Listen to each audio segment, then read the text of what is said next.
চা খেতে আমি একদমই ভালোবাসতাম না, কিন্তু এই প্রেগনেন্সি চলাকালীন আমার চায়ের প্রতি একটা আলাদাই ভালোবাসা তৈরি হয়েছে। আচ্ছা, তোমাদের প্রেগনেন্সি চলাকালীনও কি এরকম অদ্ভুত অদ্ভুত জিনিসগুলো তোমাদের লাইফে অ্যাড হয়েছে, যেগুলো তোমরা আগে ভালোবাসতে না কিন্তু প্রেগনেন্সি জার্নিতে ওগুলোই তোমাদের কাছে ফেভারিট? চা খাওয়ার পর আমি রেডি হয়ে গেছি, কারণ আজকে আবারও ডক্টরের কাছে যেতে হবে, চেক আপ আছে আমার।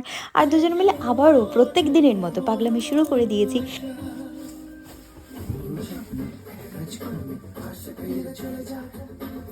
নাচো না বলে আমি বাবা হবো বাবা হবো। একরাজ কন্যা আসে না আমার জীবনে।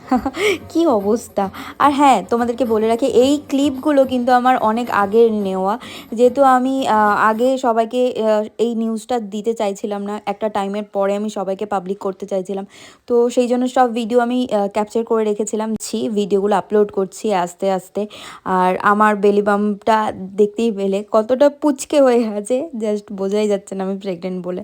আর এখানে আমি ডাক্তারের কাছে যাওয়ার আগে বলে গিয়েছিলাম যে আমার জন্য একটু খিচুড়ি বানিয়ে রেখো মা। আর এসে দেখছি প্রপার খিচুড়ি রেডি, সো আমি তো ভীষণ খুশি হয়ে গেছিলাম। রূপোর ওষুধ, এর মধ্যে রূপো আছে। তুই কি করে জানলে ওর মধ্যে রূপ আছে? এইভাবেই কাটে তো নাকি? এটা কোনো কাটতে তো আবার কষ্ট হচ্ছে না? কষ্ট যা। ক টাকা এটা? এটা বেশি নয়,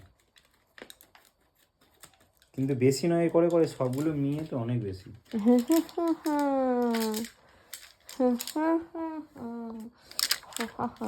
বেকার খালি।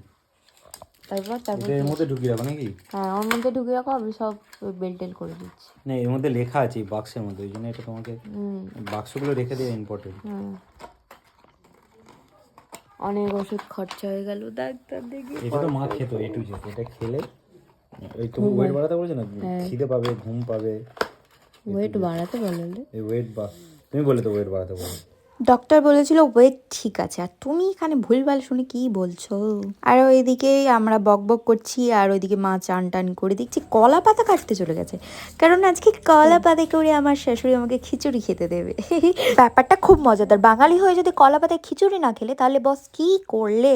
আর এই যে দেখতে পাচ্ছ আমারও চান টান হয়ে গেছে, আর আমি ওখানে একটু ওকে আদর করে দিচ্ছিলাম, গিয়ে দেখছি মা পুরো খিচুড়ি বেড়ে বসে গেছে আমার জন্য।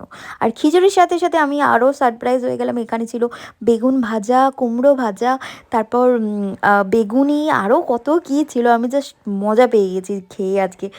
আর এখানে আমি আর মা জাস্ট পবিত্রর মজা নিচ্ছিলাম, কারণ পবিত্র এখানে রেগে বোম হয়েছিল, কী জন্য সেটা বলতে পারছি না, বাট বলে তোমরাও হেসে হেসে পাগল হয়ে যেতে। এখানে ওর রাগ ভাঙানোর চেষ্টা চলছিল, কিন্তু আমি রাগ ভাঙাতে পারিনি, তাই এখানে বসে বসে ওকেই বলছি যে ওর বাবা কেন রাগ করেছে। ও মজা পাচ্ছিল, ওর জাস্ট মুভমেন্ট করে আমাকে বোঝাচ্ছিল। আর এখানে দেখছি ওর বাবাই চলে এসেছে এক বাটি ফল, যেগুলো আমাকে খেতে হবে, আর আমি ওকেও ফল খাইয়ে দিচ্ছিলাম। তো এইভাবেই আমাদের খুনসুটি চলতে থাকে, কখনো ও রাগ করে, কখনো আমি রাগ করি, আর সারা দিনটা এইভাবেই আমাদের কখন কেটে যায় আমরা বুঝতেই পারি না। আর এখানে আমি ফল খেতে খেতে আবার পুচকুর সাথে একটু গল্প করছিলাম। আমার লাস্ট ভিডিওটাতে সুইটি পল দিদিভাই আমাকে কমেন্ট করেছেন যে দিদি, আমি তোমার নিউ ফলোয়ার্স, দিদি একটা কথা জিজ্ঞাসা করব, দিদি আমার এখন 2 মাস চলছে, তো তুমি সারাদিনে কতটা জল খাও, আর তোমার কটা ভ্যাকসিন হয়েছে প্লিজ বলবে।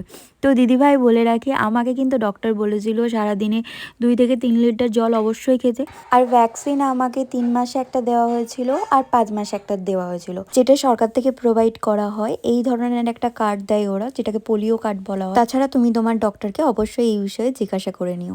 তোমাদের মনে যদি আরও কোয়েশ্চেন থাকে তাহলে কমেন্ট করো।